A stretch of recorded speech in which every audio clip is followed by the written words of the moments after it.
Essa é uma espécie de afterglow, né? Uma muda.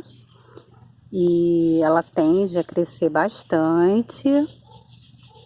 Então, vou começar por ela e vou fazendo as colocações livre. Não tem assim ainda uma ideia exatamente do que vai acontecer. Então, durante o vídeo, vocês vão ver muito bota e tira, porque o planejamento ele não foi feito. O que eu considero até uma falha, né?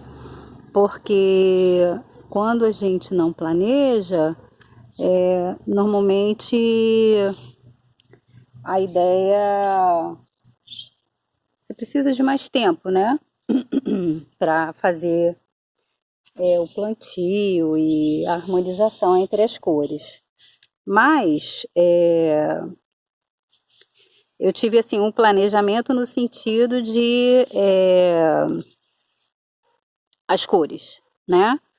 Como eu mencionei, eu já tenho uma bacia que a grande maioria das plantas tendem para o verde e para o cinza, são plantas também de sol, e que na grande maioria já estão adaptadas, né? Quando eu fiz o plantio também, já estavam no sol pleno, e elas praticamente não sentiram, né? Foi até um alívio ter saído de um lugar menor e ido para um lugar maior.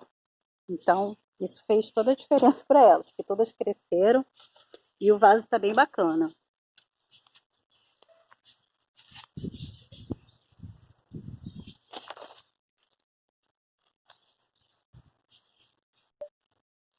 Então, eu já posicionei 3 espécies e agora eu vou preencher os espaços com outras para fazer contrapontos de cor, né? E preencher mesmo, porque a bacia ela é bem grande, comporta um número bem grande de plantas, tá? Inicialmente eu estou me preocupando assim mais com essa questão das cores principais e vou fazer o preenchimento aos poucos, né? Com cores auxiliares. Como eu disse, já selecionei anteriormente algumas espécies que eu gosto de fazer um arranjo, né, com elas, tá? E é livre, gente. A criação ela é livre. A gente pode usar vários elementos vegetativos. É uma coisa que eu gosto bastante também é de usar elementos naturais, pedra, madeira.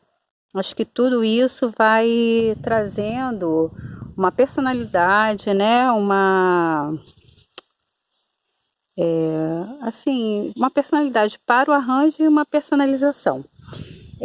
Outra coisa que eu queria falar, que eu já mencionei também, é que eu, ao comprar algumas espécies, como a gente está passando um período de dificuldade de transporte, né, que é a pandemia, muitas plantas elas sofreram com esse transporte.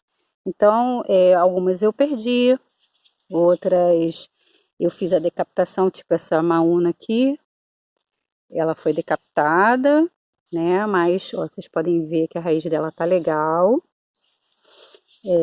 Essa aqui foram, na verdade, 2, ó. Eu fiz o mesmo procedimento. Então, eu vou posicioná-las num outro ponto do vaso, para também trazer cor, né? Vai ficar bonito conforme elas forem evoluindo. Eu acho que a gente tem que dar oportunidade para todas, porque a natureza é maravilhosa. Às vezes a gente fica pensando assim, as raras, ó, essa aqui foi decapitada, tá com uma cicatriz aqui, essa folha também. Mas para mim isso não é problema. O importante, assim, eu dei um tempo para elas se recuperarem na medida do possível, né?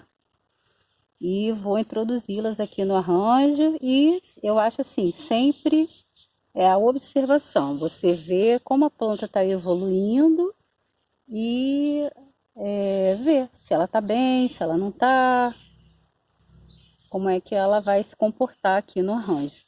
Então, eu estou usando 3 Maunas brasileiras, que também espero que se adaptem bem, fiquem bonitas. Trabalhar com terra é muito gostoso, suja a unha, mas tem o prazer do convívio com a terra, esse toque, o cheiro, isso tudo é muito legal. Aqui a gente tem uma espécie de uma mahogany, que também passou por esse processo de transporte. Eu fiz a decapitação dela, essa é a parte de cima. Não vou fazer inicialmente a remoção dessa folha, vou aguardar mais um pouco. Como ela tem uma cor mais forte, eu vou posicioná-la aqui atrás.